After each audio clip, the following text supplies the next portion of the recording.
Hola, ¿qué tal, hermanos y hermanas? Nuevamente un gusto poderles saludar a todos en esta transmisión de este día viernes. Gracias por acompañarnos.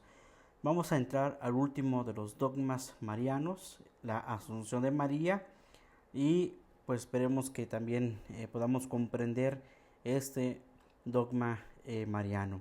Y como les decía el miércoles pasado, los días que nos quedan de este mes de septiembre, vamos a ver solamente tentativamente los dogmas cristológicos y los dogmas trinitarios, solo para englobar ese punto de los dogmas que sin lugar a dudas hay muchísimo que leer de todos ellos y mucho que adentrarnos. Ir a la historia es un mundo maravilloso con detalles que a veces ni siquiera nos imaginamos, como los detalles que vimos en torno de que dentro inclusive de la misma teología hay quienes están a favor, en contra, hay quienes aprueban o desaprueban algún dogma, alguna idea, algún pensamiento, pero bueno, eso es parte pues de la gran teología que se va haciendo a lo largo de los años. Vamos pues, hermanos, a encomendarnos a nuestra Madre Santísima pidiendo su intercesión para que nos siga llevando hacia Jesús, que es el centro de nuestras vidas. Vamos pues invocándolo al Señor en el nombre del Padre, del Hijo y del Espíritu Santo. Amén. El ángel del Señor anunció a María y concibió por obra del Espíritu Santo. Dios te salve María, llena eres de gracia, el Señor es contigo. Bendita eres entre todas las mujeres y bendito es el fruto de tu vientre Jesús. Santa María, Madre de Dios, ruega por nosotros los pecadores, ahora y en la hora de nuestra muerte. Amén. He aquí la esclava del Señor, hágase en mí según tu palabra. Dios te salve María, llena eres de gracia, el Señor es contigo. Bendita eres entre todas las mujeres y bendito es el fruto de tu vientre Jesús. Santa María, Madre de Dios, ruega por nosotros pecadores, ahora y en la hora de nuestra muerte. Amén. Y el Verbo se hizo carne y habitó entre nosotros. Dios te salve María, llena eres de gracia, el Señor es contigo. Bendita eres entre todas las mujeres y bendito es el fruto de tu vientre Jesús.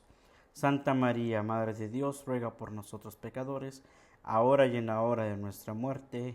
Amén. Ruega por nosotros, Santa Madre de Dios, para que seamos dignos de alcanzar las promesas de nuestro Señor Jesucristo. Amén. Oremos. Te suplicamos, Señor, que derrames tu gracia en nuestras almas, para que los que por anuncio del ángel hemos conocido la encarnación de tu Hijo Jesucristo por su pasión y cruz, seamos llevados a la gloria de su resurrección. Por el mismo Jesucristo nuestro Señor. Amén.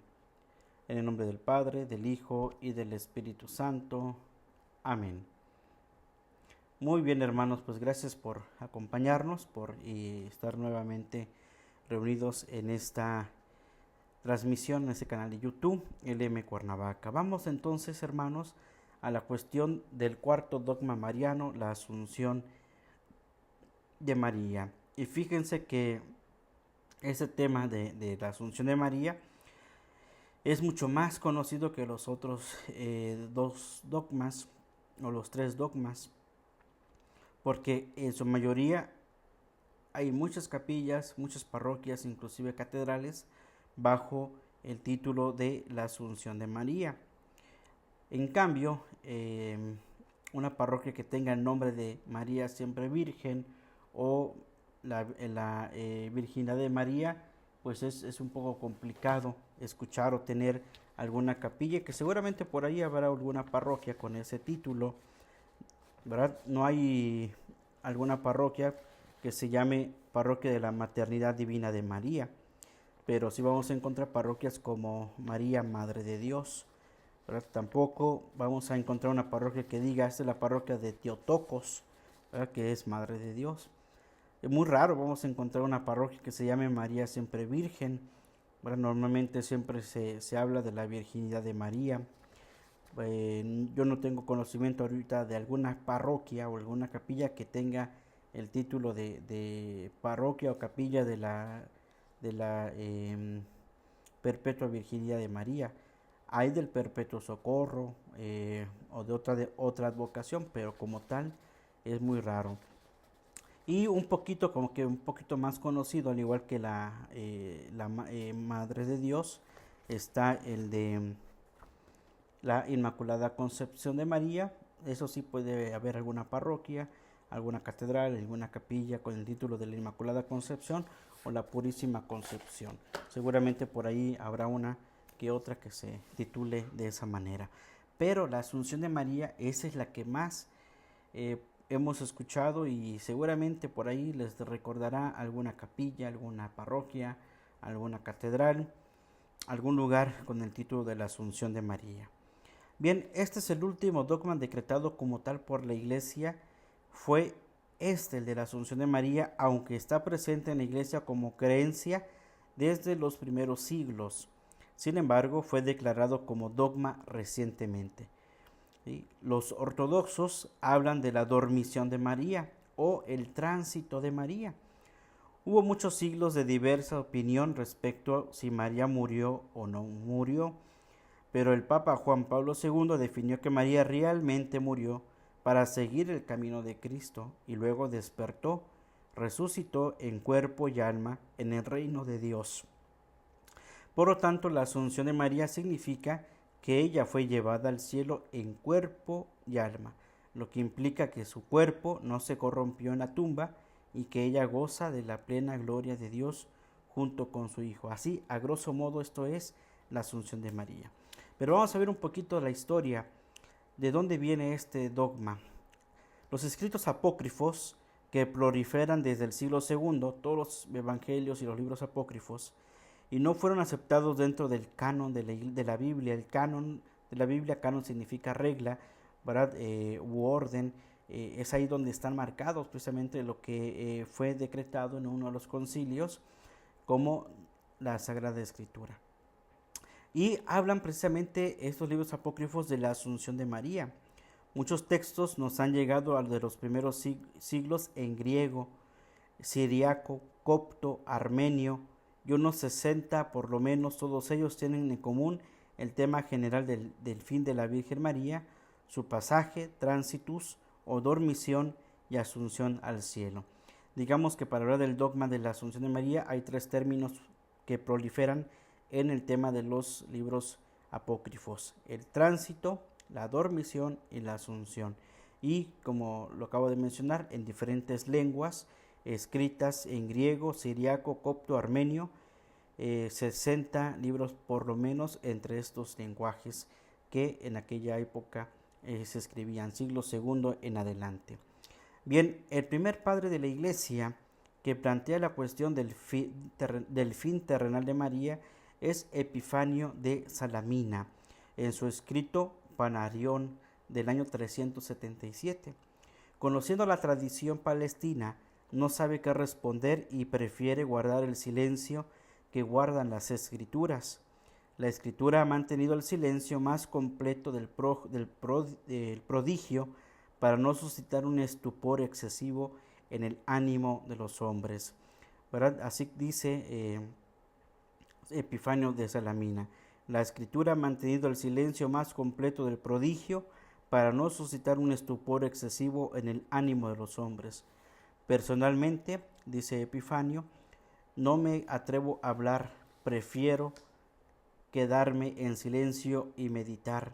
No pretende que ella sea inmortal, pero no afirmamos tampoco que ella haya muerto. Entonces, está esas dos posturas: quienes piensan que María es inmortal, que no murió, que no fue tocada tampoco por la carne, que haya sido corrompida la carne, y otros afirman que no murió, ¿no? Que solamente quedó dormida o que tuvo este tránsito, ese paso a la vida, ¿no? Entonces, a la vida eterna.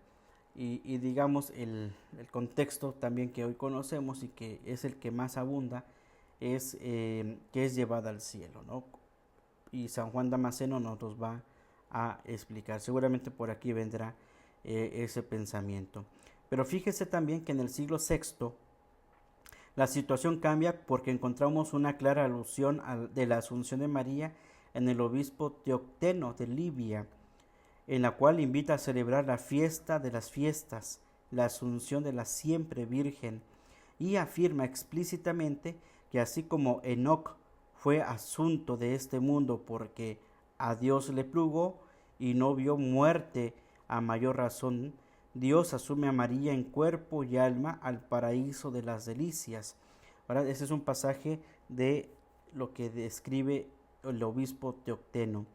Además, Teocteno tiene otras consideraciones teológicas del significado de la Asunción, que dice: cuando estaba en la tierra, ella velaba por todos.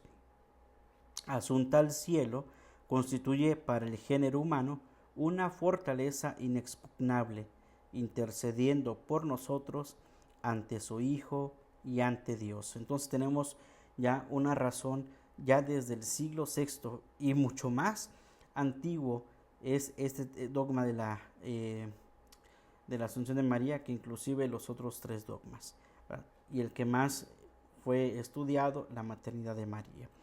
Bien, pero este caso de la Asunción también es muy interesante.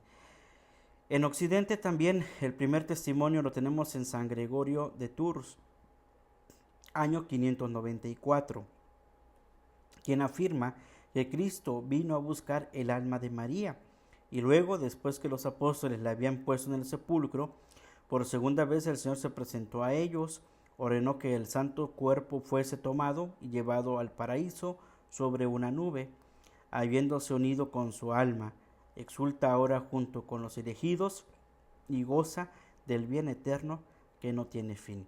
¿Verdad? Qué bonito mensaje y pensamiento y teología de Gregorio de Tours, afirmando que Cristo se llevó el alma de María, pero que después viene ahí donde fue sepultada, donde los apóstoles la sepultaron, y ordena que se la lleven en cuerpo totalmente unida a Cristo.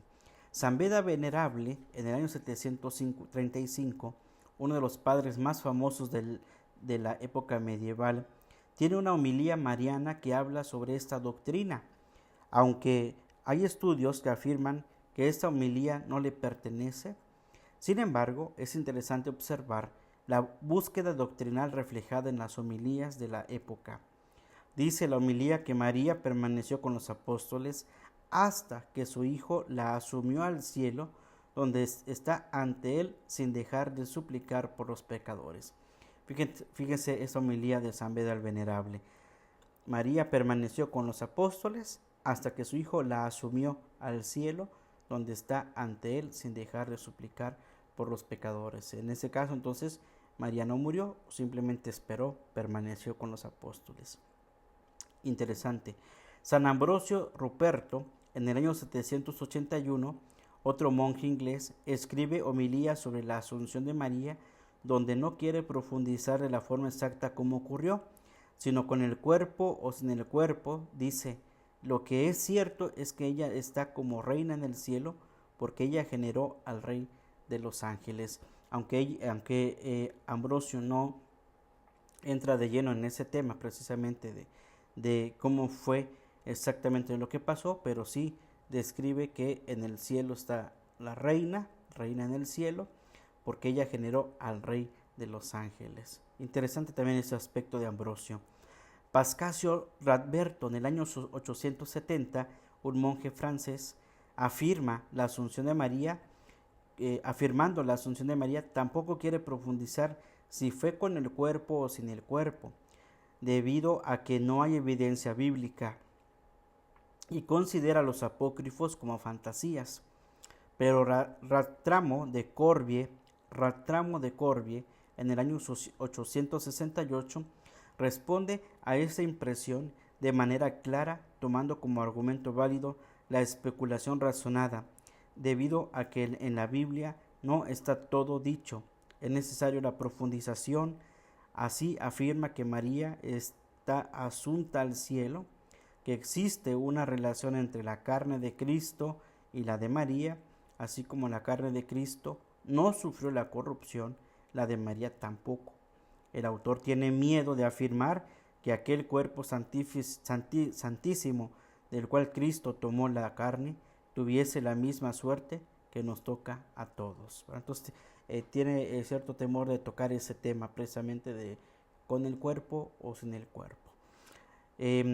Ya para el año de 1840 a 1950, antes de la aprobación del dogma, el patrólogo Bertolt Altaner afirma que no existen argumentos suficientes, bíblicos, históricos o especulativos para aprobar el dogma de la Asunción. Filograssi, profesor de la Universidad Gregoriana, responde en el año de 1949 con un argumento que favoreció la aprobación del dogma, afirmando que la ciencia teológica tiene otra metodología que paciencia histórica del mundo, que hace paciencia histórica del mundo, y que esta creencia sobre María forma parte del depositum fidei, ya no como los otros dos dogmas primeros que vimos que hablaban del sensum fidei, sino que ahora habla del depósito de la fe, depositum fidei. La verdad de María asunta a los cielos está relacionada básicamente con las verdades marianas, sobre todo la maternidad divina de María. Por eso, aunque haya sido la última en firmarse este dogma de la Asunción de María, va unida, ¿verdad?, como acabamos de ver, unida a la maternidad divina de María. Bien, eso con respecto a un pequeño esbozo histórico de dónde viene ese pensamiento ya de la Asunción de María. Vamos ahora a algunos aspectos litúrgicos. A nivel litúrgico, la fiesta comenzó a celebrarse en Oriente desde tempranas edades de la Iglesia y luego se difundió hacia la Iglesia de Occidente. La teoría más probable es que esta fiesta se comenzó a celebrar en Jerusalén, en el lugar del sepulcro de María, y luego el emperador Mauricio, en el año 582 al 602, ordenó que esta celebración tuviera lugar en todo el imperio. Esa fiesta se volvió muy popular hasta el punto en que en el año 1000 se enumeró entre los días que habían de guardar el reposo festivo. Fíjense, esta celebración viene desde tempranas edades en la Iglesia y es el emperador Mauricio quien ordena una celebración en todo el imperio, año 582 al 602, y hasta el punto que en el año 1000 se enumeró entre los días que habían de guardar el reposo festivo, ¿no? Entonces la Asunción de María pasó a ser una fiesta importante con dedicatoria inclusive de descanso en la comunidad o día de reposo. Los bizantinos celebran también la fiesta de la Dormición de María, que se refiere al mismo punto. Para ellos es de suma importancia y casi el sumum de su liturgia. Fíjense que hablar de liturgia ahorita, voy a hacer un pequeño paréntesis porque la liturgia romana y toda la liturgia, bueno, cada lugar, la Iglesia Ortodoxa y la Iglesia Católica tienen sus propias liturgias, pero también hay diferentes ritos y dentro de todo el ámbito de la liturgia se desglosan los ritos armenios, los ritos siriacos, los ritos bizantinos. Inclusive en las congregaciones religiosas tienen sus propios misales, misales de la congregación de los franciscanos, misales de los salesianos. Hay quienes tienen su propio ritual inclusive para sus propias celebraciones. Y en sí la Iglesia Universal tiene un misal romano que es el que siempre usamos, normalmente es el que normalmente converge en toda la iglesia. Habrá por ahí alguna conferencia que pondrá o quitará algún santo debido al territorio donde se encuentre, y las lecturas normalmente pues son las mismas de todo el ciclo litúrgico en todo el mundo, ¿verdad? Pero habrá diferencia por ahí en alguna otra liturgia.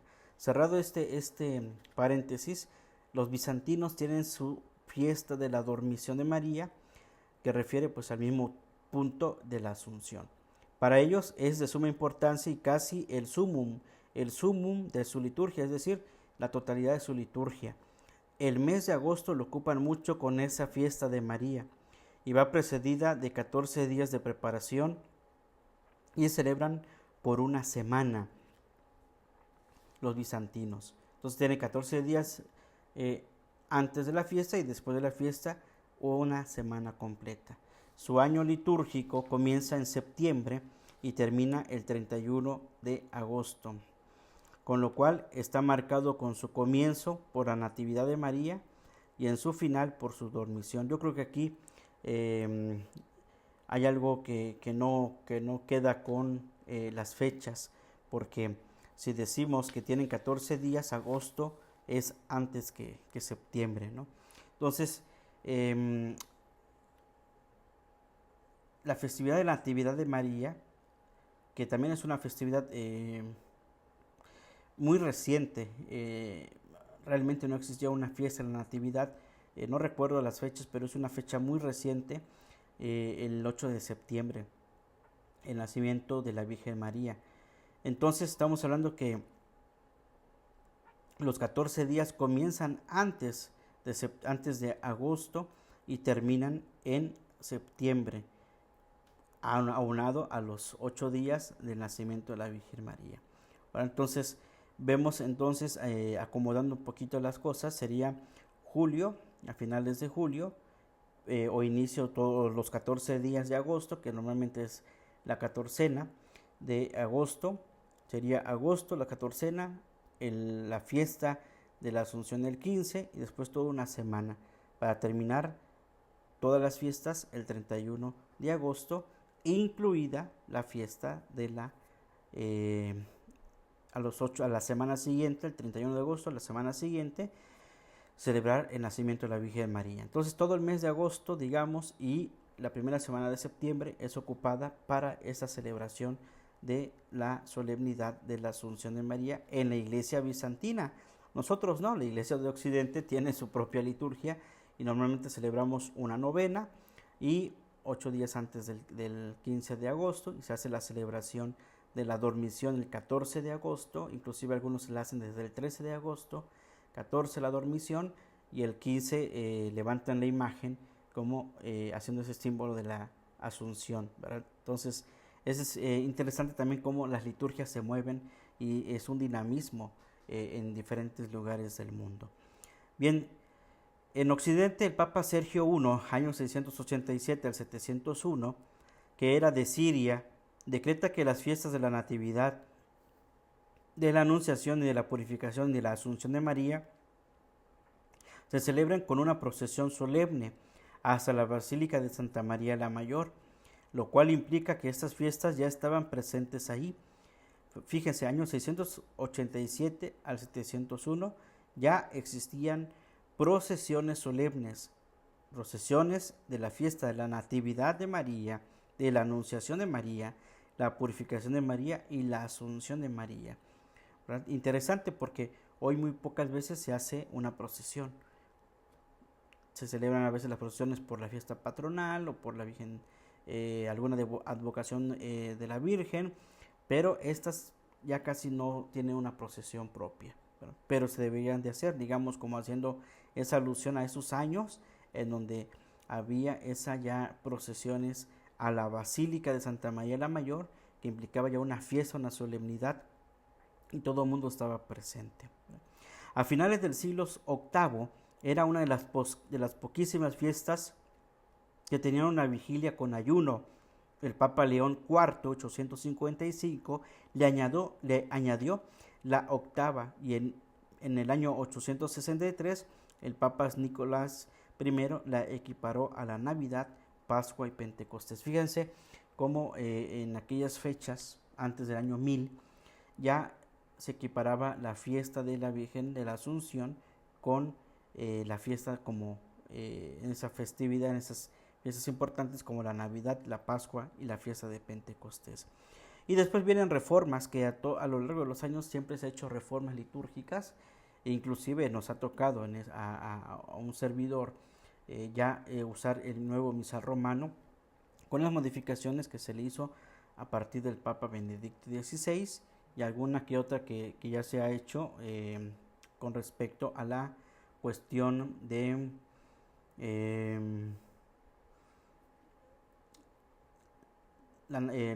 con cuestiones de estas, ¿no? de la natividad de la Virgen María, ¿no? Entonces equipararlas a esas grandes fiestas en el día de hoy. Se llega a hacer en algún momento, fíjense, el famoso Acatistos. El Acatistos es un himno muy antiguo, griego, en el que se canta precisamente en el día de la dormición. María está acostada, hay manzanitas, la visten, acuestan la imagen, le tapan sus ojitos. Hay imágenes que por sí solas cierran sus ojos, otras que les ponen unas hojitas para simbolizar que está descansando. Y se hace un canto que se llama el canto del Acatistos dentro de la liturgia, y eso le da realce a la dormición de María. Y es muy bonito el texto, un poquito para mí, se me hace un poco largo el himno, sobre todo cuando es cantado y meditado y demás. Es una celebración extraordinariamente rica en símbolos y rica en espiritualidad mariana. Pero bueno, si los que ya han estado o han participado en un acatistos en la Asunción de la Virgen María, qué bueno, porque han tenido ya esa experiencia muy bella que a lo largo de los siglos se sigue haciendo. Es una tradición desde antiquísima y que se sigue realizando en estos tiempos. Bien, vamos a, y les decía, las reformas se han hecho por el Papa Benedicto XVI y algunas otras que el Papa Francisco ha hecho respecto a la liturgia, ¿verdad? Pero constantemente el misal romano tiene una temporalidad. Por ejemplo, si hay una reforma en el año 2020, por ejemplo, el misal que llevamos ahorita llevaría 5 años, y puede ser que a lo largo de otros 15 o 20 años, o 30 o 50, alguno de los papas quiera hacerle alguna reforma, ¿verdad? Se le puede hacer. Entonces el misal siempre ha ido cambiando, como también ha ido cambiando la liturgia de la iglesia, ¿verdad? Y bueno, eso es lo maravilloso de todo lo que tiene la iglesia. Vamos al significado teológico del dogma. Vamos a este significado teológico del dogma. Esta verdad dogmática mariana, la Asunción de María, significa que ella fue asunta al cielo en cuerpo y alma. María fue asumida por Dios en su reino celestial.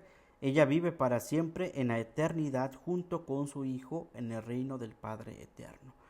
Y María goza entonces de la plenitud de la vida y de la libertad. Ella puede actuar de muchas maneras e interactuar con los seres humanos. Ella sigue realizando su labor en la historia de la salvación de diversas maneras, sobre todo intercediendo por nosotros, orando por nosotros, animándonos al camino de la fe y protegiéndonos en el camino. Por eso ese bajo tu amparo nos acogemos es precisamente una oración de estar protegidos por la Virgen María, que ya desde antiquísimo, ¿verdad?, se viene haciendo también esa oración, y que hoy mucho repetimos en muchas y diferentes celebraciones, ya sean piadosas o litúrgicas. Bajo tu amparo nos acogemos, Santa Madre de Dios. Bien, el cuerpo de María no sufrió entonces la corrupción, porque fue llevada al cielo y ella resucitó para la vida eterna en cuerpo y alma. La discusión de si ella murió o no, simplemente se durmió, en realidad no es muy importante.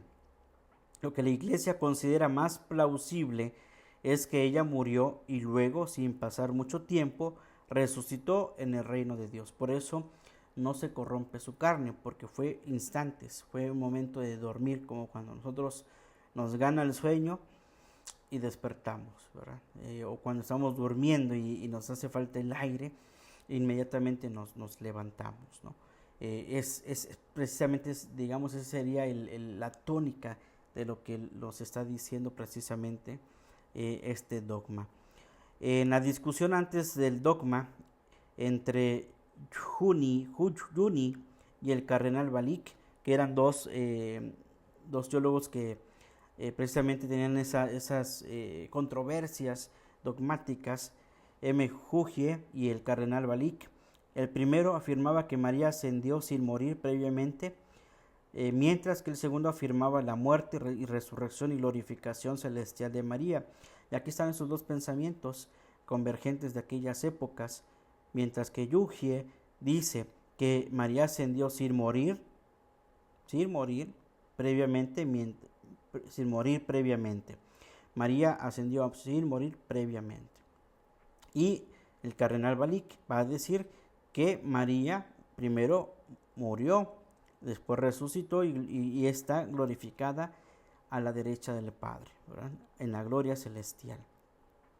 En la declaración de la bula dogmática Munificentissimus Deus, Se evita definir esta cuestión afirmando solamente la asunción como tal, de tal manera que lo que hace este documento dogmático es precisamente dejar así de lado todas esas discusiones para poner solamente el tema de la asunción como tal. Bien, a nivel personal es un gran privilegio para María, la llena de gracia, la favorecida de Dios, la Madre de Cristo, siempre virgen, mantiene su pureza inmaculada desde su origen y llega al final de su vida en la tierra, habiendo cumplido fielmente y heroicamente con la voluntad de Dios. María recibe el reino prometido a todos los cristianos y a toda la humanidad. Ella es la primera después de Cristo en quien se cumplen las promesas de vida eterna de parte de Dios. Ella es nuestra esperanza cierta de que esas promesas son verdad.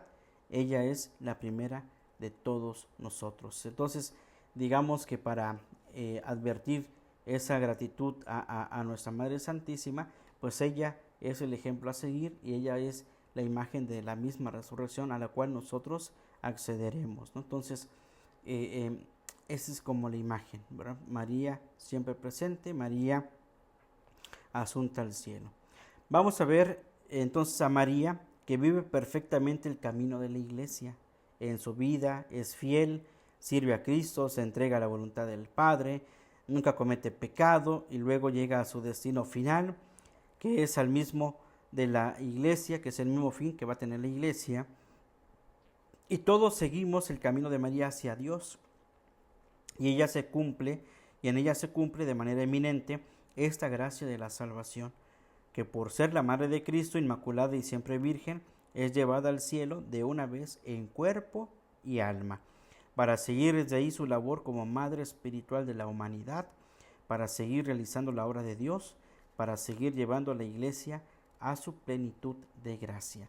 Entonces María, con este dogma de la Asunción, nos da la oportunidad de tener como intercesora en el cielo a María. Y en esa libertad que se le concede en la gloria del Padre Eterno, ella es capaz, como dice, de entablar relación interpersonal con los fieles, y de ahí vienen precisamente el tema de las advocaciones marianas, las apariciones. Y el día de hoy, viendo un poquito las noticias, vi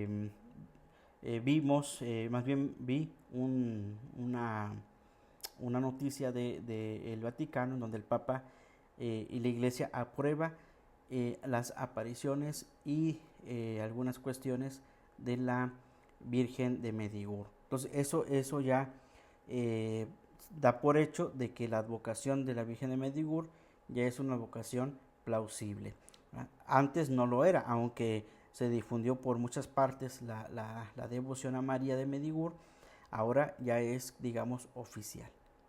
Y como ya lo dijimos en otro de los capítulos, en otras transmisiones, hemos dicho que no hay ningún documento, ¿verdad?, oficial de parte de la Iglesia que diga esta es con sello y firma la advocación fulana de tal.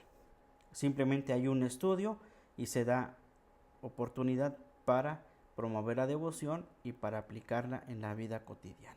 Y es lo que pasó en estos días, en donde el Papa da la aprobación, ¿verdad?, después de todos esos estudios que se han hecho sobre las apariciones en Medjugorje, ya hay una aprobación y ya hay una posibilidad de decir que esa advocación es verdadera, ¿verdad?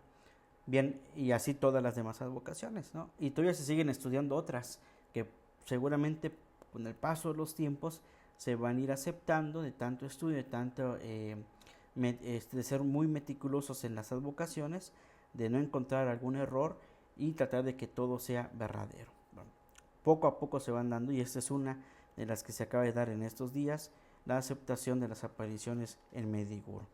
Vamos ahora a algunos aspectos bíblicos. Como el dogma de la Inmaculada, este dogma no tiene un asidero bíblico evidente, lo cual es parte de las críticas que hacen los protestantes. Sin embargo, podemos encontrar una serie de pasajes donde se puede percibir lo que implica la Asunción de María. Y vamos precisamente a percibir algunos textos, ¿verdad?, que nos hablan precisamente de esta cuestión muy probablemente de la asunción de María. Vamos así rápidamente. San Pablo, en su primera carta a los tesalonicenses, habla del misterio del cual seremos atraídos por Dios. Dice: el Señor mismo, a la orden dada por la voz de un arcángel y por la trompeta de Dios, bajará del cielo. Los que murieron en Cristo resucitarán en primer lugar. Entonces, ¿quién resucita en primer lugar? María Santísima. Después nosotros, los que vivamos, los que quedemos, seremos arrebatados en nubes junto con ellos al encuentro del Señor en los aires. Después de Cristo, que es el primero en resucitar, María, la primera mujer en dar esa experiencia de la resurrección, después estamos todos, ¿verdad? Primera de Tesalonicenses 4, del 16 al 17, ¿verdad? Y estaremos todos juntos con el Señor. También en su carta a los Corintios, San Pablo manifiesta un misterio que se relaciona con la suerte última de los cristianos. Dice así: miren, les revelo un misterio, no moriremos todos, mas todos seremos transformados en un instante, en un pestañear de ojos, al toque de la trompeta, pues sonará la trompeta, los muertos resucitarán incorruptibles y nosotros seremos transformados. Entonces aquí hay un dato muy interesante. Dice: en un pestañear de ojos. Por eso la Iglesia Ortodoxa dice que María tuvo un tránsito, una dormición. Durmió, fue unos instantes y fue asunta a los cielos. Primera de Corintios 15, del 51 al 54. Otro texto del Antiguo Testamento nos habla de la ascensión al cielo de Elías. Iba caminando mientras hablaba, cuando un carro de fuego con caballos se interpuso entre ellos, y Elías subió al cielo en el torbellino. Subió con todo y caballo, con todo y todo, ¿no? Segunda de Reyes 2:11. Digamos, esa es una prefigura en el Antiguo Testamento. Bien, en el libro del Apocalipsis, en el capítulo 12, nos habla también de una mujer en el cielo. La tradición cristiana ha interpretado a esta mujer en dos vertientes, una como figura de la Iglesia y la otra como figura de María. Ambas interpretaciones caben en este capítulo del Apocalipsis, cuando en la Biblia se habla del aspecto cósmico, como es el caso de la mujer vestida de sol con la luna a sus pies y la corona de 2 estrellas sobre su cabeza. Apocalipsis 12:1 quiere indicar que esta persona o congregación está ubicada con Dios en el cielo, está formando parte del ámbito divino. Entonces aquí ya vemos tanto en el Antiguo Testamento una prefigura de Elías que es llevado al cielo, y por otro lado una cuestión profética que es el Apocalipsis con la mujer en el cielo. Bien, también tenemos por aquí la cuestión del dragón. Es un texto maravilloso ese del Apocalipsis 12, en donde 12 o 13, no recuerdo, 12 o 13, en donde toda la iglesia está llamada a esta salvación y este triunfo respecto del dragón, y María forma parte de la iglesia, ¿no? Esa lucha entre el dragón está así a punto de devorar lo que va a salir del vientre de esta mujer, y es arrebatado el nacimiento del niño es arrebatado, y María es llevada al desierto, y el dragón se queda sin poder devorar a nadie. No devora al hijo, porque el hijo es arrebatado y no puede acabar con María, puesto que María es llevada a otro lugar reservado para ella. Ahí está precisamente la glorificación de María. ¿Y qué hace el dragón? Va a atacar a los que están dispersos, es decir, a los hijos e hijas de Dios, a los hermanos y hermanas de Jesús, a los templos vivos del Espíritu Santo, a quienes es considerada nuestra madre, los hijos e hijas de María, que estamos en el mundo. Y el dragón dice: bueno, si no pude con el niño, no pude con María, voy contra la iglesia. Entonces, ¿quiénes son? Los fieles, ¿verdad? Y esa es una constante lucha que espiritualmente se vive y vivimos todos nosotros, indudablemente. Otra de las cuestiones bíblicas, San Pablo en su carta a los Gálatas también habla de una figura simbólica que representa a la iglesia, pero como figura femenina y ligada a Cristo. También puede evocar a María después de la famosa cita de Gálatas 4:4, que dice: nacido de mujer, nacido bajo la ley, para rescatar a los que estaban sometidos a la ley, Y Pablo escribe en el versículo 26, pero la Jerusalén de arriba es libre, esa es nuestra madre. La Jerusalén del cielo es nuestra madre. La carta a los hebreos también se refiere a esta Jerusalén de arriba, y nosotros, en cambio, somos acercados al monte Sión, a la ciudad del Dios vivo, la Jerusalén celestial.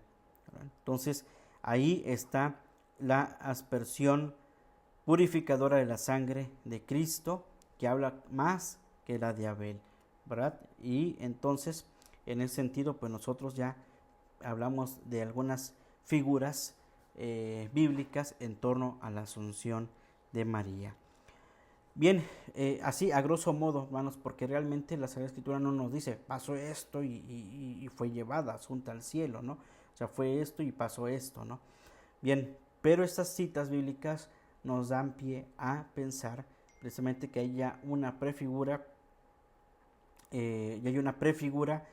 sostenible precisamente en torno a la asunción de María. Vamos a la proclamación dogmática. El día 1 de noviembre de 1950, el Papa Pío XII proclama solemnemente en la Constitución Apostólica Munificentissimus Deus la asunción de María al cielo.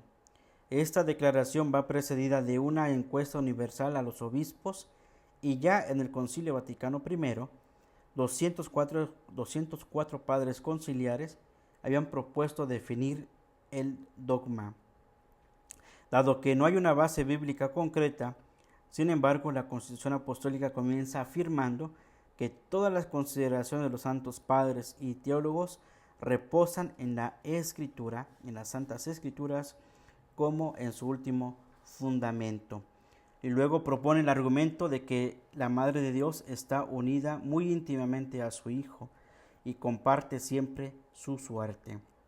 Además, propone el argumento de que Cristo rindió honor a su Padre del cielo, pero también a su Madre, y como podía hacerlo, la preservó de la corrupción. Digamos, Jesús no dejó a su Madre, que al contrario, porque al contrario de esto es una importancia para nosotros, ¿no? Además, pone el argumento de María, la nueva Eva, que desde el siglo II, Justino e Ireneo han proclamado la muy íntima unión al nuevo Adán en la lucha contra el enemigo infernal, como lo dice el libro del Génesis, capítulo 3, versículo 15. Llegó al triunfo total sobre el pecado y la muerte. Así como el triunfo pleno implicó la gloriosa resurrección de Cristo, asimismo implicó la glorificación del cuerpo virginal de María. La augusta Madre de Dios, unida en todo a Cristo en un mismo decreto de predestinación, inmaculada en su concepción, virgen muy pura en su divina maternidad, compañera generosa del divino Redentor, quien logró la victoria plena sobre el pecado y sus consecuencias, ha en fin obtenido como la corona suprema de sus privilegios de ser preservada de la corrupción de la tumba, y como su Hijo, después de haber vencido la muerte, ser elevada en cuerpo y alma a la gloria más alta de los cielos, para resplandecer como una reina a la derecha de su Hijo, el Rey inmortal de los siglos. Entonces, todo esto es la descripción del dogma. Podemos notar que los argumentos marianos entonces se entrelazan todos unos con otros. El argumento principal es la unión plena de María con Cristo en su lucha contra el mal, que la lleva por consecuencia lógica a vencer la muerte y el pecado. Además se hace alusión al ser inmaculado de María, debido justamente a esta lucha en su virginidad, que implica la total dedicación y pertenencia a Dios y su divina maternidad, que es como el centro de todas las demás verdades marianas. También en estos argumentos vemos vislumbrar las otras verdades marianas que no tienen el nivel de dogma, pero que son creídas por la Iglesia y han sido objeto de declaraciones papales, como las que les conté ahorita, de la de Medjugorje, como es el caso de la realeza de María, María Reina. Esa festividad de María Reina se celebra el 22 de agosto y es una celebración apenas recién nombrada por los papas. También hay otra otra celebración mariana, el Santo Nombre de María también, que realmente no tenía una fiesta litúrgica, pero se han ido dando diferentes celebraciones litúrgicas en torno a estas manifestaciones marianas. Y la Constitución Apostólica termina, precisamente lo que estoy leyendo es la Constitución dogmática, termina afirmando la verdad mariana como dogma con su anatema en caso de no ser creído. Termina diciendo así: nos, refiriéndose a quienes lo están haciendo, nos afirmamos y definimos como dogma revelado por Dios que la Inmaculada Madre de Dios, María siempre Virgen, después de cumplir su vida terrenal, fue elevada en cuerpo y alma a la gloria celeste. En consecuencia, si alguien que a Dios no le agrada, osará voluntariamente poner en duda lo que ha sido definido por nos, que lo sepa que ha abandonado totalmente la fe divina y católica. Entonces, aquí está la fe creída. Pero entonces, lo que el sensu fidei, lo que el sumus liturgicum y todos aquellos aspectos que unen a una celebración, pues se da este privilegio, esta constitución de ser creída, esta revelación mariana como dogma revelado por Dios, y quien no esté de acuerdo, pues sepa, se dice como anatema, sea abandonado totalmente la fe de la Iglesia Católica, la fe divina de la Iglesia Católica. En conclusión, hermanos, podríamos decir entonces que las verdades marianas adquiridas ya claramente por la Iglesia en estos 4 dogmas y decretadas de esta forma con un documento, con una constitución, el magisterio siempre tendrá la última palabra, y es a los teólogos de seguir su labor de búsqueda, y al pueblo de Dios en general de seguir su oración y búsqueda de inteligencia espiritual para transmitir el sensus fidei y seguir sosteniendo las definiciones de la Iglesia Católica a lo largo del tiempo. Imagínense si el dogma de la Asunción de María los fieles católicos no la celebraran o no fueran a las fiestas litúrgicas marianas, se acabaría, desaparecerían todas. No hay imagen o advocación, inclusive aquellas advocaciones que no están ni siquiera reconocidas todavía por parte de la Iglesia, se caerían. La Iglesia sería un ala que perdería si no hay un sensus fidei, ¿sí? Un sensus fidei. Imagínense los católicos de México, nosotros, dejar de venerar a nuestra Madre la Guadalupana. Imagínense nada más eso. El guadalupanismo ya no existiría, ¿verdad? Ya no visitaríamos la basílica, sería un museo para quienes quisieran entrar a verla, porque ya dejando de creer en ello, se termina todo. Pero sí es el sensus fidei, ¿verdad? La teología y el magisterio van de la mano, ¿verdad?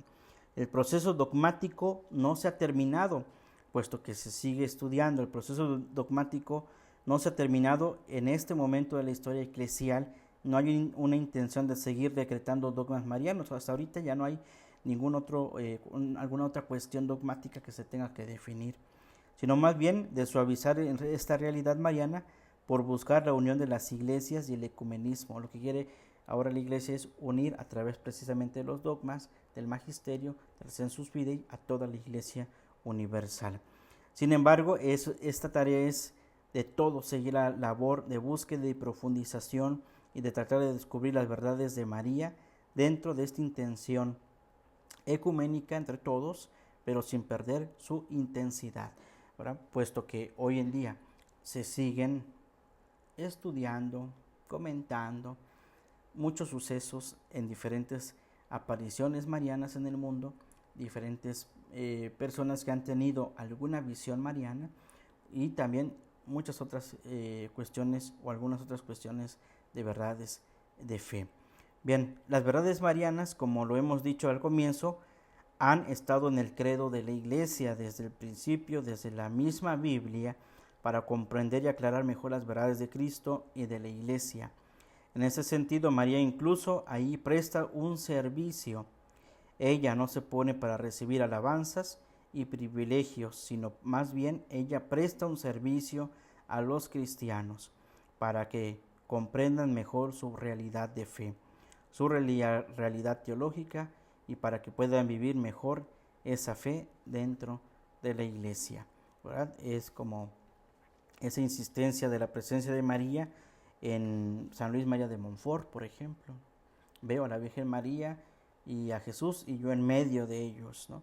Es como San Juan Diego, que vio a la Virgen María y que por no querérsela encontrar, va por otro camino y por el otro camino se le aparece la Virgen de Guadalupe. Entonces, en esas verdades marianas, pues hay una presencia muy importante de esas verdades de fe que se van haciendo a través del Sensus Fidei.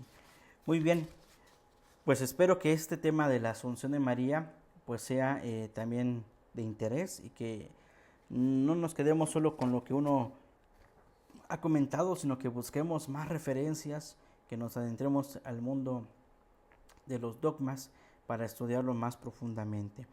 Y les decía que las últimas, como en este mes lo dedicamos a los dogmas marianos, ya casi estamos por terminar el mes, vamos a ver algunas otras verdades marianas para concluir y los dogmas trinitarios y cristológicos. Solamente los vamos a mencionar para que tengamos una visión de todos los dogmas que ha habido y que hasta el día de hoy ya la Iglesia no ha decretado ningún dogma.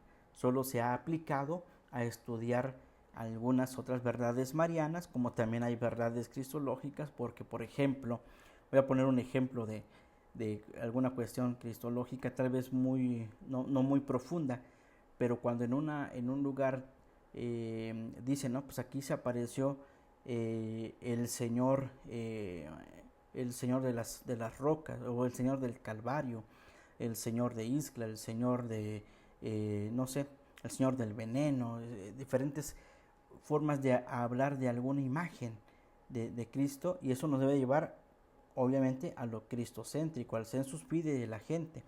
¿Por qué creen ellos en esta imagen de este Cristo nazareno, de este Cristo de Palcingo, este Cristo del Señor del Pueblo, este Cristo de Tepetates, este Cristo, infinidad de imágenes, y todos también tienen un sensus fidei? Y ahí hay que trasladarnos al tema de la cristología, ¿verdad? Ahora, poner un ejemplo trinitario, ¿no? Cuando empieza a surgir el tema de la divina providencia, para que nunca nos falte casa, vestido y sustento y los sacramentos, y hacemos esa oración tan bonita, ¿verdad? Pero tiene que todo un trasfondo teológico y científico, ¿verdad? Para poder llegar a hacer una oración tan sencilla como esta, pues se tuvo que haber profundizado y no caer en errores, ¿no? Y también nosotros tratar de evitar de caer en errores, y vamos a ver que hay mucha gente que no conoce algunas imágenes de algunas vocaciones marianas, ni en su vida las han escuchado. Hay gente que tampoco ha visto ni ha experimentado una peregrinación al Señor de Chalma o al Cristo de Copacabana. O sea, no. Hay gente que ni siquiera ha ido, por ejemplo, al monumento de Cristo Rey en Guanajuato. O sea, habrá gente que solamente, tal vez por escuchar o por alguna imagen, algún video, pero no ha experimentado eso, ¿no? Entonces, para todo ello siempre hay un estudio muy profundo y muy concreto. Pues bien, hermanos, pues hasta aquí le vamos a dejar, y si Dios nos los permite, en la próxima semana nos estaremos viendo para completar estos dogmas marianos y esto que hemos compartido para profundizar más en el conocimiento de nuestra fe. Vamos a terminar, hermanos, con la oración al siervo de Dios, Alfonso Lam, pidiendo su intercesión y su pronta beatificación. En el nombre del Padre, del Hijo y del Espíritu Santo. Amén. Oh Dios, que con tu infinita misericordia inflamaste el corazón de tu siervo Alfonso Lam de un amor sin límites a ti y a María, amor que exteriorizó en una intensa vida de trabajos, vigilias y sacrificios para la salvación de las almas, concédenos, si es tu voluntad, que logremos por su intercesión lo que no podemos conseguir por nuestros méritos. Por nuestro Señor Jesucristo, tu Hijo, que vive y reina por los siglos de los siglos. Amén. El Señor esté con ustedes y con tu espíritu. La bendición de Dios Todopoderoso, Padre, Hijo y Espíritu Santo, descienda sobre ustedes y permanezca para siempre. Amén. A Jesús por María, Ave María, secula seculorum. Amén. Pues que pasen un excelente día, que Dios les bendiga y si Dios nos permite, nos vemos la próxima semana. Saludos y bendiciones a todos.